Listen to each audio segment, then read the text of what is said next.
So hi, I'm Rich Bellows, COO of Blue Ridge Capital. I'm also the CEO of Arootah, firm that I founded a few years back that specializes in peak performance for leaders. So as you may know, the hedge fund industry attracts some of the best, brightest, and most competitive achievers in the world. They compete not so much with each other, but with themselves. And I've been extremely fortunate to have had the opportunity to learn from some of the best over the years. I've always had an insatiable curiosity about how to unlock my own potential, and as well as those of my colleagues and clients. Now, born from this curiosity and experience with some of the greatest investors of our time, various peak performance specialists and various peak performance strategies have come my way, some of which I'm really excited to share with you today. Now, I recognize that you're all at various stages of your life and your careers. I've been there. I'm just like you. Over the years, in order to accelerate my progress, I've hired coaches and advisors of all kinds, life coaches, executive coaches, health coaches, career coaches, you name it. Now, when I needed to up-level my game on a particular technical issue, I'd hire an expert advisor in that field to teach me, and I still do that today. So early on in my career, I was fortunate enough to discover that coaching bridged the gap between acquiring knowledge and then applying that knowledge. These are two very different skill sets. So I've made coaching and advising on peak performance strategies my career. We've built a firm around that one principle, how to acquire and how to apply knowledge for peak performance. Now I'm sharing these strategies with others. I've dedicated my life to this. This is more than a job for me or a business and our firm. It's our mission. Now, some general housekeeping things. I'm excited to share our new goal-setting app. Everyone should have this. You should have an account set up for it on the Arootah web app. Please download it now as we'll be diving in very shortly to the app. We recommend you work on your goals from your laptop or your tablet to have the best experience, but it also does work on your iPhone or Android. So the process for the event today is that there are 10 steps, and each step comes with an exercise to complete. That's why it's called a workshop. I'm going to lecture a little bit about the topic, then we're going to periodically move into the workshop mode. You'll have a few minutes to complete the exercise. Now, here are the outcomes that I have for us today. First one, identify our mission. What are we working towards in our lives and in our businesses? This will empower us to eliminate all of the unnecessary distractions that take us off course. Second, identifying our mission allows us to get the clarity on the ambitious goals necessary to accomplish it. Third, we're going to create an action plan for each of these goals. Fourth, at the end, you're going to see this will all come together, giving you your master plan, which is your blueprint or your map for the new year, leading you to accomplish your mission in the journey you chose. Accomplishing your mission is true fulfillment. It's a championship win. I'm going to challenge you to apply what you've learned. In other words, how best to execute the master plan you create today. Be sure to stick around to the end. We have a reward for all those who persevere. But you'll need to accept the challenge in order to reap the reward. Now, finally, we're going to celebrate. Creating these plans takes hard work, but the result is so special that you're going to want to celebrate. Now, I love this quote. This quote is what Arootah is all about, unleashing your potential. People have problems identifying with us. You guys have probably seen this before, this quote, by the way. I think it's Marianne Williamson. Our deepest fear is not that we are inadequate. Our deepest fear is that we are powerful beyond measure. Your playing small does not serve the world. We are meant to shine. It's not just in some of us, it's in all of us, in everyone. Now, many of my sessions with my coaches would leave me feeling so empowered, like I could accomplish gigantic goals. And I did. With a little help from my friends, some of whom are here today. Now, I wondered why I felt so inspired after being with my coaches. And one day I realized why.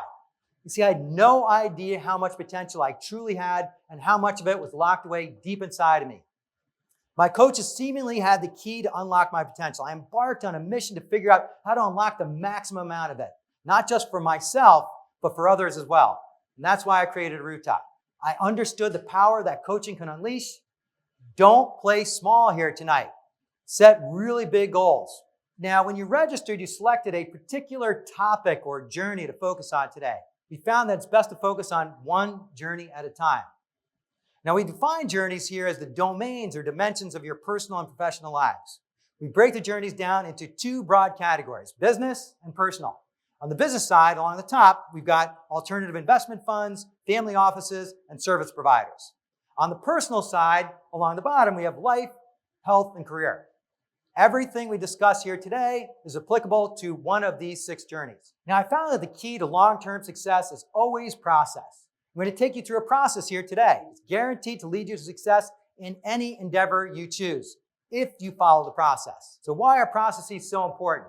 Well, an effective process ensures high quality, brings consistent results, creates efficiencies, allows for effective delegation, it minimizes risk, and it assures completeness. So here is the process we follow at Arootah. We call it the success formula, which you can download on our website for free. You can use it to achieve any result. So here's the formula right here in a nutshell. First, we create a mission statement. Second, we create goals to achieve these missions. Third, we prioritize our goals. Fourth, we design plans to achieve our goals. Fifth, we schedule in the prioritized actions from within our plans. Sixth, we execute on our actions. Seventh, we have an accountability strategy to ensure execution. Eighth, we measure the progress on our plans, which is, are we executing the plans themselves? And we also measure the progress on our goals. Are we getting closer to the goal, or maybe we're getting further away from it? And then we revise our plans if we're not on track. Ninth, we persevere. It gets harder the closer you get to the finish line. You need to persevere when you get close. And 10th, we celebrate success. Achievers often forget to celebrate. They just move on to the next goal. Hey, celebrate. You worked hard for that. Sounds easy and common sense? Well, it's both. For some reason, common sense is really usually very uncommon. Most people don't follow this formula, even though it's pretty clear they would agree it's a winning formula. So for our workshop today, we've broken down the Arootah success formula down into the MVP workshop formula. We've taken the key MVP elements from the 10-step success formula, and we have 3 stages of our process. First, mission, then goals, and then planning. Now, within each of these stages are the 10 MVP steps you can see here on the right side of the slide, the 10 steps. We're going to work through these 10 steps now to create your master plan. This will be your blueprint for success in the journey you have selected. So now let me ask you a question, rhetorical question. What do all successful people and businesses have in common? I'll tell you what, they're clear on their mission. Their mission is their purpose, it's their guiding light, it's their North Star. They have a blueprint for getting there. The blueprint is the master plan we're going to create today. All big decisions that a person or business makes must be aligned with the mission. The mission is the first stage of our success formula, and I've simplified the stage into a 2-step process.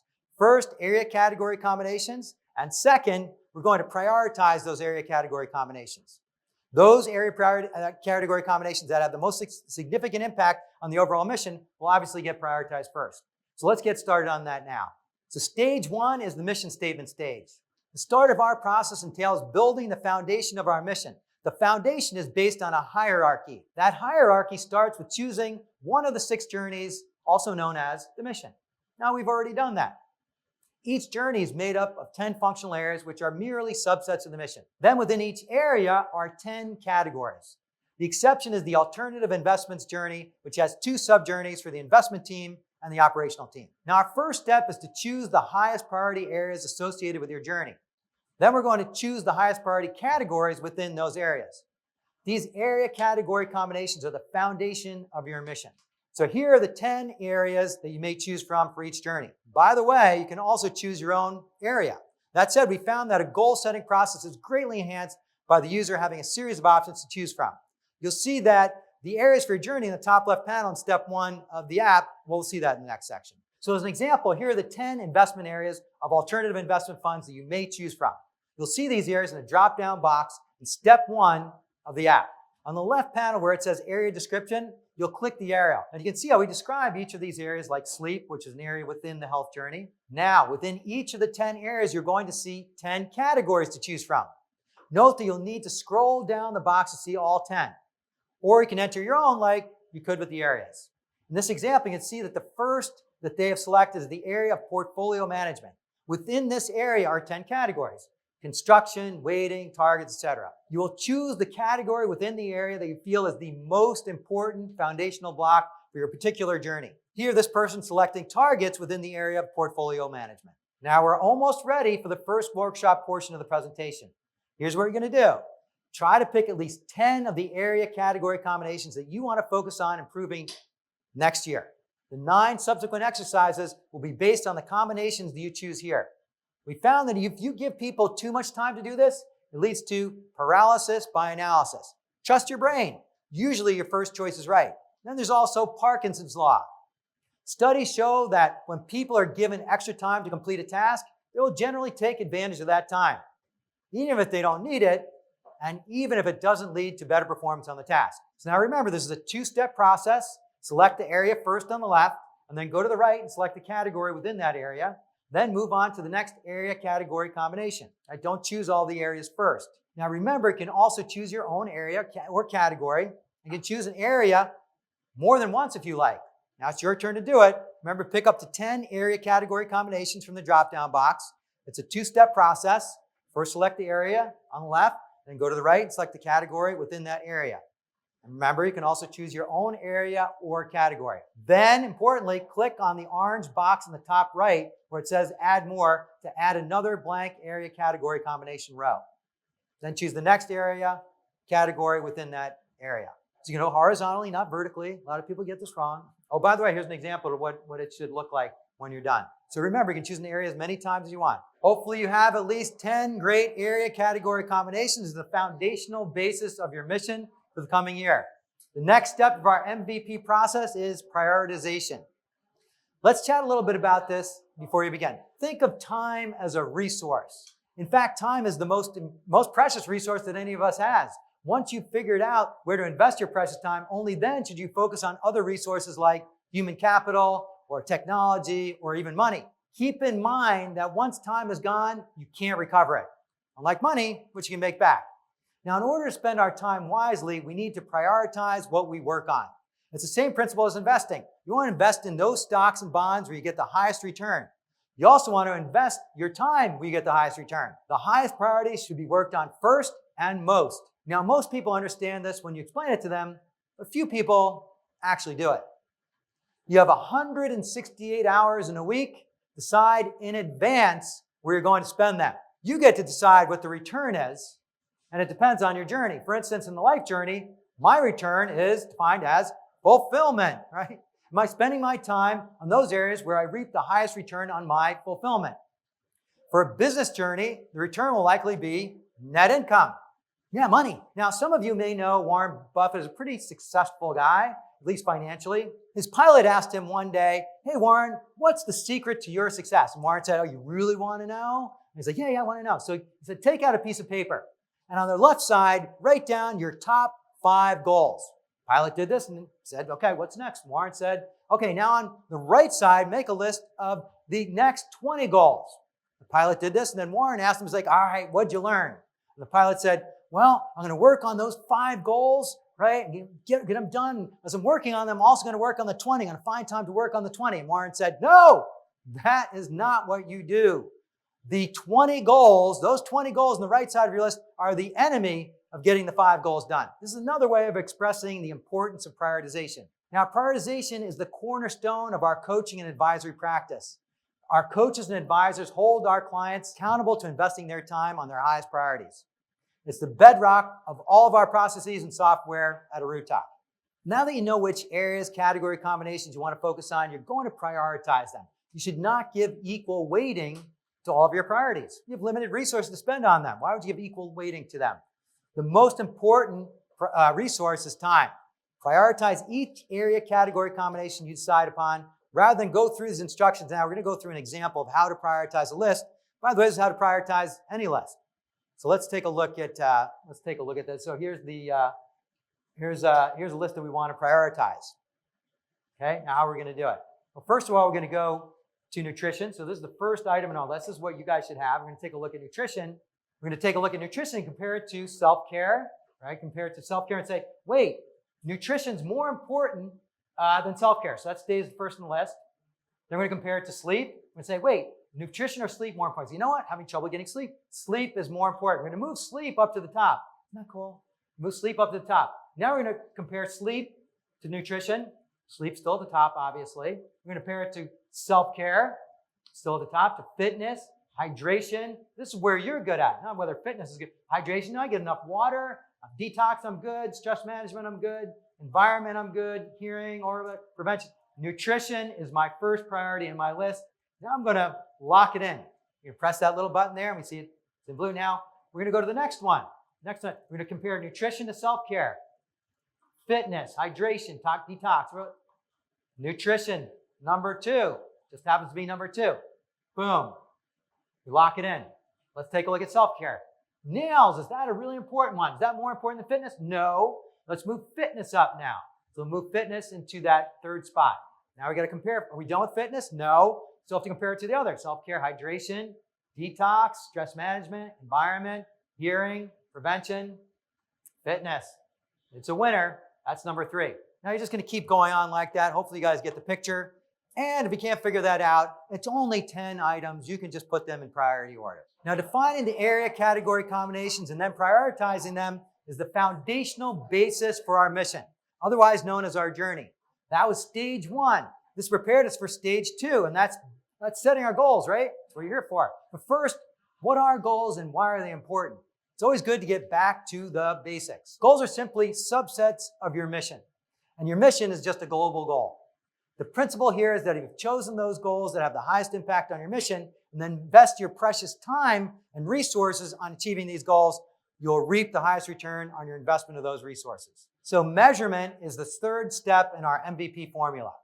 The key to this step is to understand whether we are making sufficient progress on our goals and therefore on our mission.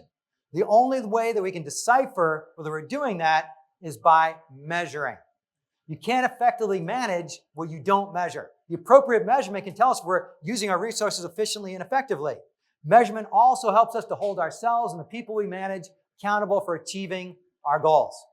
Think performance reviews. Now, measurement also helps us to keep us focused on achieving the goal. Nothing like losing to get a competitive achiever to bear down and focus. Now, there are 2 methods of measurement you'll need to choose from.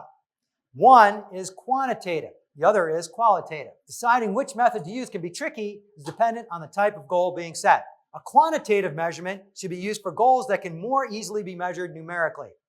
An example of a quantitative measure can be time or distance. A qualitative measurement can be used for goals that are more difficult to measure numerically, such as teamwork. How do you measure that? Right? So an example of a qualitative measure can be on a 1 to 10 scale. Now, when measuring goals, a quantitative measure is strongly preferred. Why? We want to be as specific as possible to see what our actual progress is. Remember, SMART goals are specific and measurable. That's the S and the M. Once you've decided quantitative or qualitative, you'll then need to decide the system of measurement you should use and then the associated units of measurement within that system. So for example, a system of measurement could be something like time, and the units of measurement could be minutes. The system could be weight, the units could be pounds. System could be distance, and the units would be miles. System could be money, and the units would be dollars. I think you get the picture. It's also essential that we measure our goals on a timely basis, so that if we're off track, we can catch it and get back on track as soon as possible. Therefore, it's important that we decide upon the frequency of the measurement of any given goal. In other words, how often are we going to measure our progress on this goal? Frequency is a measurement of time, so it can be daily, weekly, monthly, quarterly, annually. Now, habits also, you want to measure them. You want to decide on the frequency of how you're going to do that habit. Okay, so now it's time to decide how we're going to measure our goals, the goals that you came up with. The first step is decide which method we're going to use, quantitative or qualitative. Remember, we should use a quantitative measure for goals that can be measured numerically. We'd only want to use a qualitative measurement for those goals that are difficult to measure, like teamwork. Choose which method you're going to use and then pick the actual measurement. This means deciding upon a system of measurement, such as time, or a scale if it's qualitative, like 1 to 10. Remember, in general, it's always better to choose a quantitative measurement, right? It's more specific. And then you need to choose the frequency. How often are you going to measure your progress on your goal, or how often are you going to do that goal if it's a habit? You're only going to write 2 things in the measurement column for each area category combination: units and frequency, just 2. You don't need to write down the system or the quantitative or qualitative. You just need to put 2 things down. So an example would be the units, dollars, and quarterly, the frequency. So this is what the app looks like for step 3, measurement. Fill in only the units and the frequency in this column. For instance, sleep and duration. For that combination, units would be hours. The frequency would be daily. You're going to sleep daily, and you're going to measure it daily. Okay, and you sleep for so many hours. All right, now it's your turn. As we can see here in the example, we have the units of measurement and the frequency filled in for each one of them.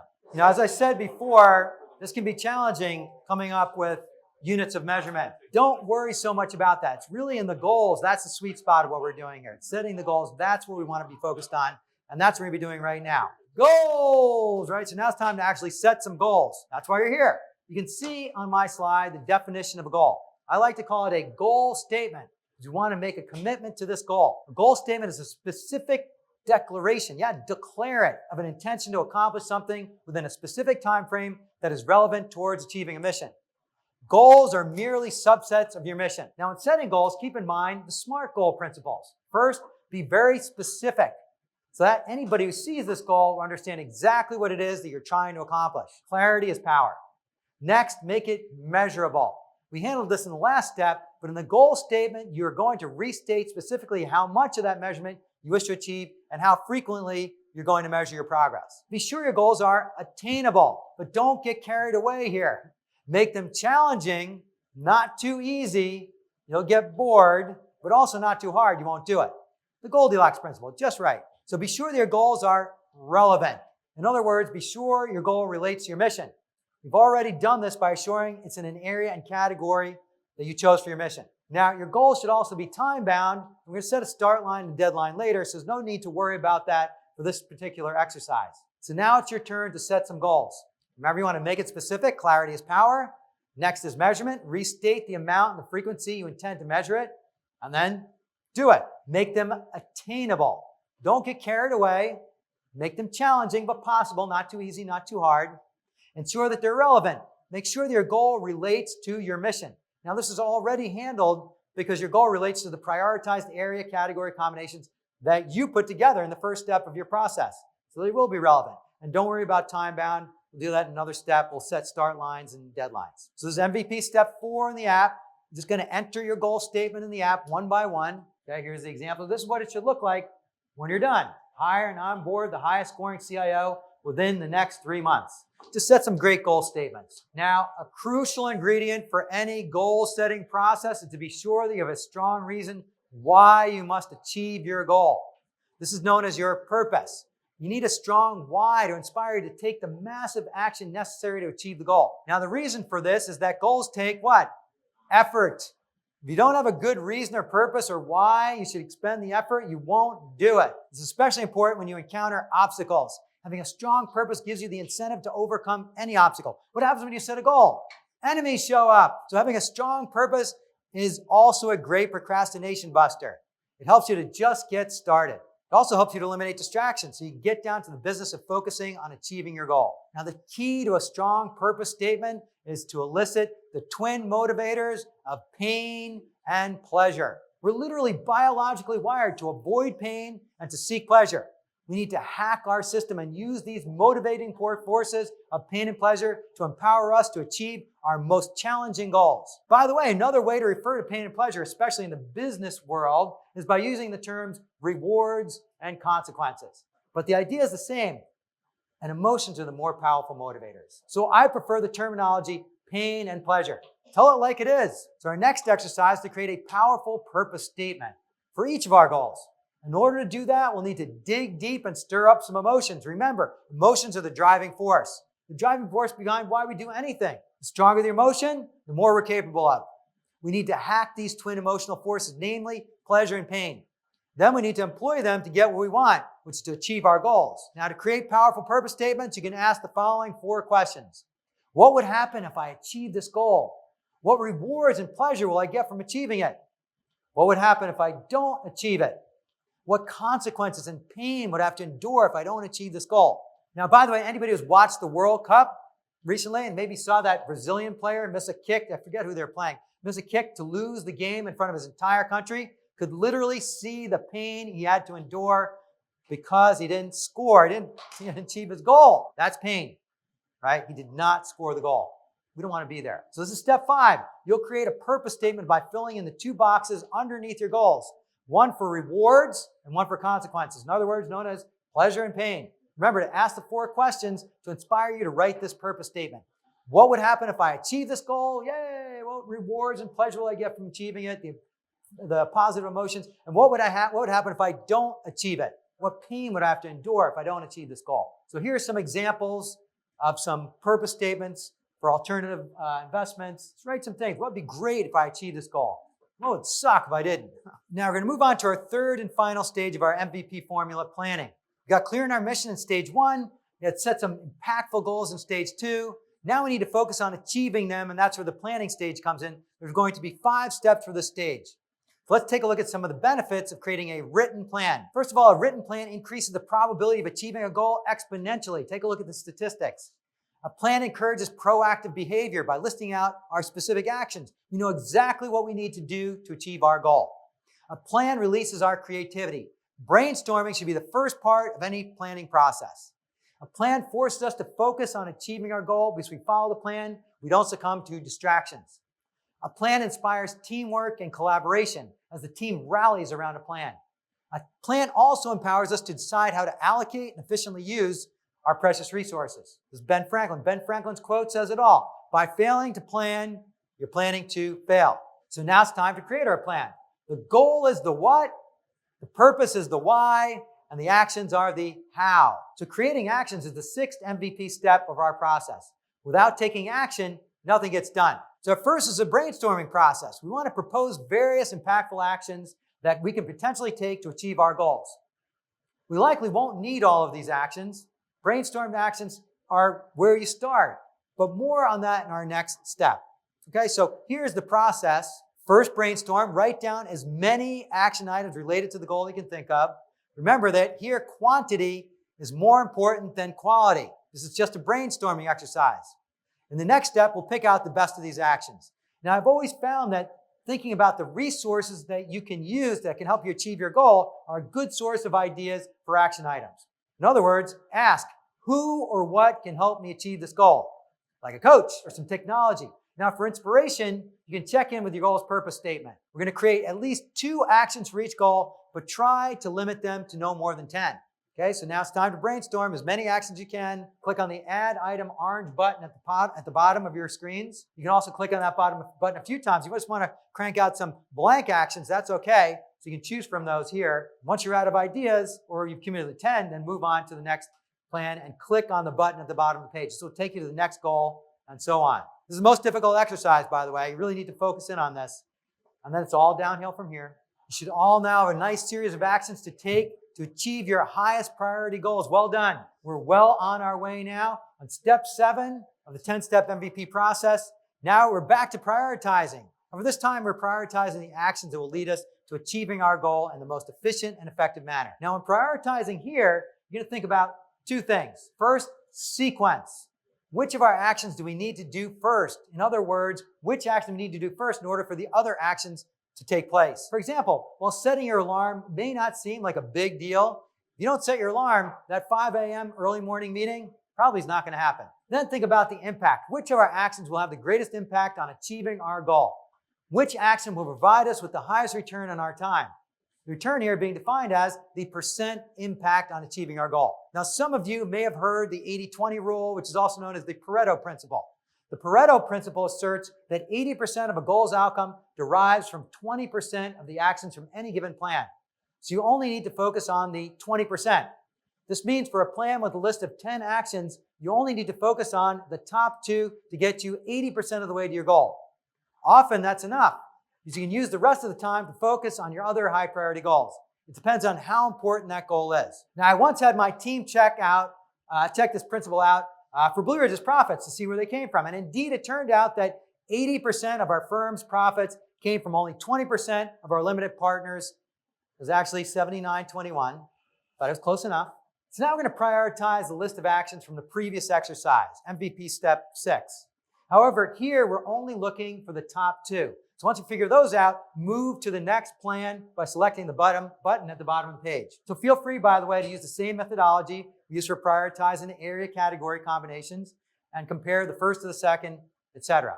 All right, so you know the drill. Start prioritizing, please. Compare the first to the second and third and so on. So now you've got a plan with the 2 highest priority, high impact actions for each goal. We can move on to MVP step 8. Here we're going to focus on setting a deadline at the goal level and also for your actions. This is a step that is usually missed by most people, and then they wonder why their highest priority goals aren't achieved, their businesses aren't thriving, and their lives are unfulfilled. They don't set deadlines. In my view, this is where the value of coaching really becomes clear. Our coaches and advisors know how extremely important deadlines are. They hold you accountable to set them. and they hold you accountable to meet them. So just why are deadlines important? Well, first of all, deadlines give you a sense of urgency. Oh my God, the webinar or the seminar is tomorrow. I got to finish the PowerPoint. Deadlines prompt you to schedule. Whatever actions due next needs to get prioritized on your schedule. Deadlines keep you accountable. It's true especially if the deadline impacts other people. You've got no choice but to act or face public humiliation, which, by the way, is my favorite accountability strategy. When I really want to do something, I set myself up for public humiliation. Then I'll get it done. Deadlines help prioritize. You have multiple priorities. The ones with the next deadline usually comes first. Now, the key with deadlines is not in setting them. Most people don't do that. That's the easy part, though. The key is deciding what the consequences are if you miss the deadline. That's the hard part. And that's what our coaches and advisors focus in on. What happens if you set a deadline, but there are no consequences of missing it? What's going to happen? I guarantee it'll be missed 95% of the time. There's no consequence. Who cares if I miss it? This is where accountability comes into play, and we'll speak about that a little later. Accountability is where coaching and advisory pays for itself multiple times over. Now, when people think about deadlines, they think about procrastination. I do a whole seminar on procrastination. It's a fan favorite because most people can really relate to it. But I'll give you the really short MVP version of that seminar right here. Why do people procrastinate? Let's take a look at the chart here on the slide. So point A is the assignment date. Let's say this is the date that you invite everybody you know to a goal-setting webinar. Point B is the actual start line. This is when you actually start working on the seminar. Point C is the deadline. This is the date of the webinar. In other words, today. Now, why not start at point A as soon as you set the deadline? I'll tell you why. It's a very simple equation. From point A until point B, the pleasure of delay is greater than the pain of procrastination. So what do I mean by that? The pleasure of delay is all of the immediate gratification things that I can be doing instead of preparing for the webinar, like seeing what's in the refrigerator every 5 minutes or surfing the web for the latest sports news, whereas the pain of procrastination is the stress of missing the deadline, public humiliation. We are literally biologically programmed for immediate gratification, so you choose pleasure every time until the pain, the stress, gets unbearable. Now, this equation reverses itself at point B when the fear of missing the deadline, in other words, the stress, sets in and you start panicking. Oh my God, you're going to miss the deadline. This is when you start at point B because the pain of missing the deadline, the stress, is greater than the pleasure of the immediate gratification, things that could be doing. Going to the refrigerator, checking out sports or politics or whatever it is, surfing the web. The really interesting thing is that whether you start at point A or point B, the effort required is the same. However, if you start at point A, there's no stress. If you start at point B, you get all the stress. The amount of stress increases with delay. No delay, no stress. The high price you pay for procrastination is stress. Now that said, most successful people, including moi, are procrastinators. There's another type of procrastination. Procrastinating on those important things that don't have apparent deadlines. This is the most important topic of the presentation. I'd be willing to bet the most important thing you may ever learn. It was when I learned it. I remember exactly when I learned it. So stay tuned for that one. We're going to tackle this one at the end. It just fits in better there. And now we're going to talk about setting deadlines. We're going to do it at two levels. First, we're going to set it at the goal level. Then we're going to set it at the action item level. Only those two action items that you prioritize as the two most important action items. It's also a good time to start thinking about the consequences, right? Accountability for not meeting your deadlines. This will be helpful for when we create accountability strategies. So you can see here where to set the deadlines at the goal level and then at the action item level. And here's an example. So take a look at this. Now, you're actually going to go back, take a look at your calendar, take a look, just have some general idea. When do I want to get this goal done? And maybe when I want to take these actions. We all kind of know that deadlines are important, even if we tend not to set them. But what's even more important is what? Start line. This basically means to schedule it in. We all know the hardest part of anything is to just start. You can see this in exercise, right? You might dread it. Once you start, get some momentum, it's off to the races. Especially if you listen to some good music or maybe my enrichment podcast. Why is starting or scheduling important? Right? Well, it's key to busting procrastination, first of all. Key is just start. My coach used to tell me all the time, Rich, it's not real, meaning it's not going to happen unless you schedule it in. Habits and procedures, too, schedule them in. Putting something on your schedule commits you to doing it. It's accountability. Our coaching and advisory process is a built-in weekly scheduling process. At the end of each week, we identify our priorities the following week, and then we schedule them in. We do that for Arootah. Every single consultant employee does that. Now we're locked in for the next week to handle our highest priorities. So let's make it real for our goals. To do that, we need to set a date for when we plan to start. From here, you schedule it in. Very similar to the deadline process. Oh, by the way, we did the deadline first because you want to start with a deadline to see when you need to start. right? We can work backwards. So remember, we're only doing this at the goal and the action item levels. First, we're going to set a start line for each of our goals. And then if you get to that, if you can finish that, then set a start line for our goals and start line for our action items. We are now clear on the areas and categories of our mission and on our highest priority goals. We have strong purpose for achieving our goals. We know how we intend to measure our progress. We also have high impact prioritized actions to achieve our goals. We know when we intend to start and finish them by. Wouldn't it great for them all to just be done on their own? Yeah, that would be incredible, but it's not reality. We have to execute on them to make it happen. But if we do execute, it'll be amazing. We'll reap all the rewards, all of that accompanying emotional fulfillment of our efforts. And that's the key word, though. Effort. Unfortunately, we are literally wired to be lazy. What a cruel hoax. The gist is that we're programmed to conserve energy. It's embedded in our survival instincts. We're programmed to be lazy. We're programmed to save our energy for seeking food when we have to run from a creature trying to get at us, they're trying to eat us. And anyway, there's lots of reasons why I want to save our energy. I won't get to the last one. So in order to execute, we need a push from somewhere. This push will be in some form of accountability strategy. Now, there are two general types of accountability strategies. The first strategy is to use an internal force. Right? This means we need to rely on ourselves to hold ourselves accountable. This is called willpower or discipline. Good luck with that. The second strategy is to use an external force. This means we utilize outside forces to hold us accountable. There are many different methods here. My personal favorites, as you probably know, are hiring a coach or an advisor. But I also use various other strategies such as web apps to hold myself accountable. It's time to choose an accountability strategy. You can choose from the drop-down box an accountability strategy at the goal and action level. So here's some examples below. You can take a quick look at these. Health coaching, of course, we've got coaching, team coaching, advisors, best practice, regulator. That's a great way to hold yourself accountable. Clients are a great way to hold you accountable. Competition, ooh, that's a great way, right? Competition will hold you accountable. Playing the enemy. Boston's coming to town. Want to get them, right? That'll hold you accountable to practicing, get you at your best of your game. So same drill here. Just going to pick out some accountability strategies at the goal and action level. One for a goal and one for each of the two prioritized actions. First one's executive coach for the goal, right? A wise choice. We can see that. Executive coach, wise choice. And then advisor and career coach, I believe. I'll do advisors here. This person's really smart. They catch on quickly. So we're going to pick out an accountability strategy for your goal. We're going to do it for the two prioritized actions. To be really quick, just pick out coach for each one of them, and you'll be all set. All right, so now click on the blue button in the bottom right corner that says Master Plan, and here it is. This is your blueprint for achieving your highest impact goals in 2023. This is your master plan. Now, I know you put in a lot of hard work to do this, to get it done in a short period of time. There's something really important that I want to talk to you about right now. So we'd love to work with you guys on your plans. But remember, there's two different types of procrastination when we set goals. The first are goals with real deadlines. That's April 15th. Everybody knows what that one is, right? It's a real deadline. Or when a term paper is due, right? These are goals when a term paper is due. These are things that will get done.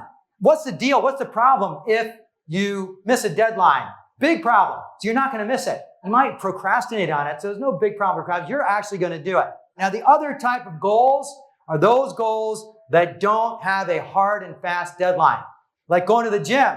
You don't have to do it. It doesn't have a hard and fast deadline, or does it? Spending time with a loved one. Writing the book you've always wanted to write. Your bucket list. These goals and their lack of a hard and fast deadline can be deadly, literally.